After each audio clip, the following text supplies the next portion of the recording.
Selamat pagi, Prof. Selamat pagi, Prof. Ya, Prof. Jadi hari ini Hari ini saya hadir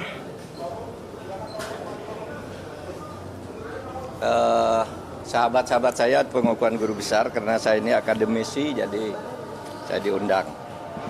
Tapi izinkan saya sekarang bicara 3 hal terkait pemilu. 4 hari terakhir saya istirahat sehingga banyak sekali wartawan kontak bagaimana saya dan mau apa. Saudara, ini saya mau apa? Apapun hasil dari Pilpres ini, saya akan terus berjuang untuk demokrasi dan keadilan. Jalan perjuangan untuk demokrasi dan keadilan bukan hanya pemilu. Pemilu hanya salah satu ekspresi demokrasi. Saya pernah tak di jabatan apapun pada tahun 2014 sampai 2016, tetapi tetap produktif berjuang dalam demokrasi dan penegakan hukum. Gerakan civil society dan kampus-kampus adalah sumber gerakan demokrasi dan perubahan dari otoritarianisme menuju demokrasi. Sejarah mengajarkan bahwa jika demokrasi disumbat, maka demokrasi akan selalu membuka jalan sendiri. Ini sejarah kita maupun sejarah dunia. Yang kedua, saya bicara tentang 2 hoax, yaitu tentang pemilu curang. Saya memang pernah mengatakan bahwa setiap pemilu, pihak yang kalah selalu menuduh yang menang itu curang. Saya katakan itu pada beberapa kesempatan, yaitu saat KPU periode Hasyim Asy'ari dibentuk. Datang ke tempat saya diberitahu bahwa awas, nanti ada gugatan bahwa pemilu ini curang.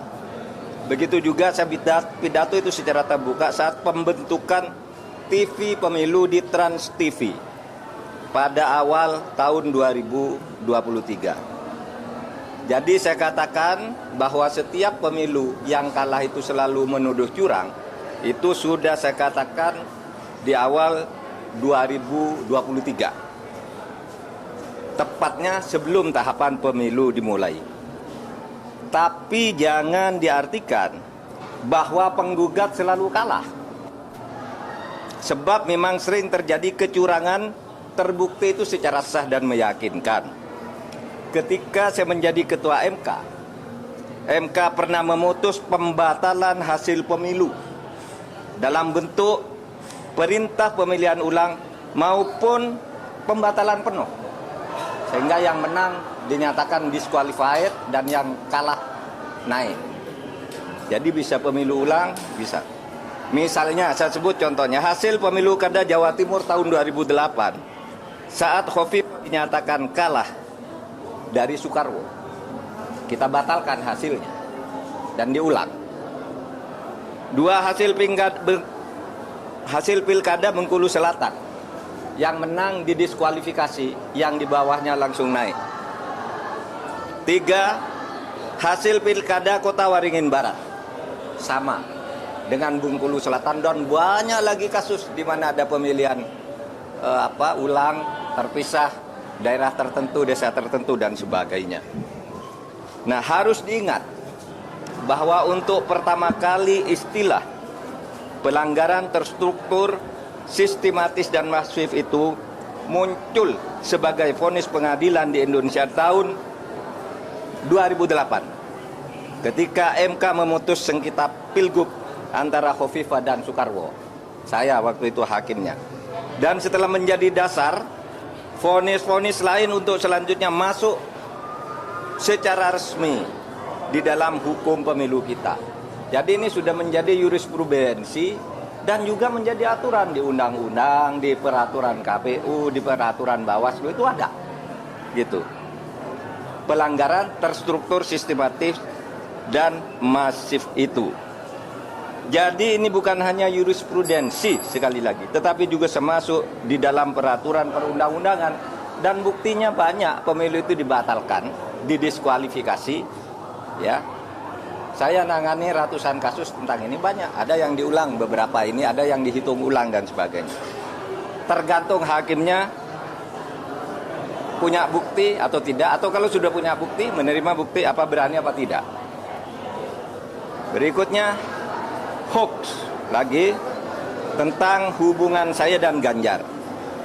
Ada viral di medsos bahwa saya tak kompak dan diisolasi dari Ganjar dan PDIP karena pada hari Rabu tanggal 14 Februari saya bilang sudah 4 hari saya tidak bertemu atau berkomunikasi dengan Ganjar.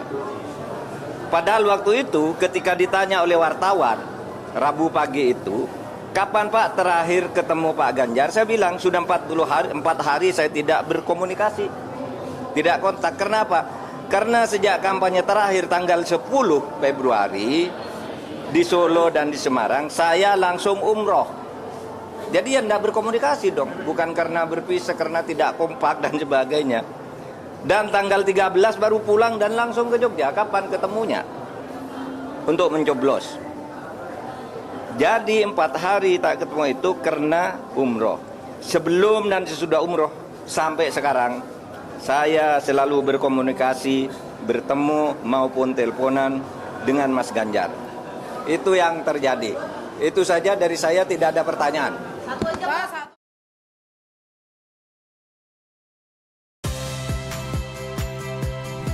Saya Audrey Chandra.